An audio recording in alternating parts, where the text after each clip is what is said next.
Portugal CR7 തോൽക്കും പറയുമ്പോഴത്തേക്ക് ഭയങ്കര രോഷാകുലരാവുക. കമന്റ് നിറയെ തെറി പറയുക.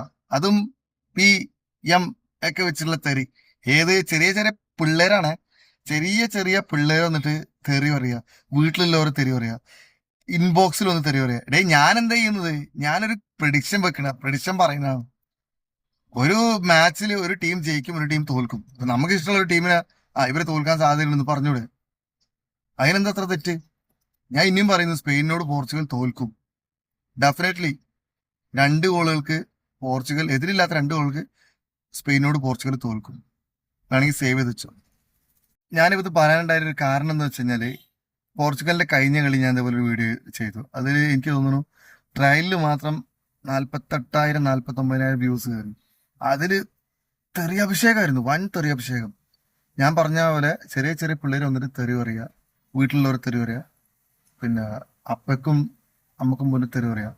ഇങ്ങനത്തെ ഒരു കൾച്ചർ, വെരി കൾച്ചറല്ല, അങ്ങനത്തെ ഒരു കൾച്ചർലെസ് പിള്ളേരാണ് ഈ CR7 ഫാൻസ് എന്ന് പറഞ്ഞാൽ. ഒരിക്കലും അത് നിങ്ങൾക്ക് എതിർക്കാൻ പറ്റൂല. നല്ലവരുണ്ടാവും, പക്ഷെ നല്ലവരാരും ഞാൻ കണ്ടില്ല. ഞാൻ കണ്ടതൊക്കെ ആ കമന്റിലും എൻ്റെ ഇൻബോക്സിലും ഞാൻ കണ്ടതൊക്കെ ഈ കൾച്ചർലെസ്സിനാണ്. അതുകൊണ്ടാണ് ഞാൻ ഈ വീഡിയോ ഉണ്ടാകുന്നത് ഇങ്ങനെ വാശിന്റെ പുറത്ത് ചെയ്യാൻ കാരണം. അന്നത്തെ വീഡിയോ ഞാൻ ഡിലീറ്റ് ചെയ്തതല്ല. അന്നത്തെ വീഡിയോ നിങ്ങൾ തന്നെ, അതായത് ഈ പറഞ്ഞ ടീം തന്നെ റിപ്പോർട്ട് അടിച്ചുകൊണ്ട് ഇൻസ്റ്റാഗ്രാമിൽ ഡിലീറ്റ് ചെയ്യിപ്പിച്ചതാണ്.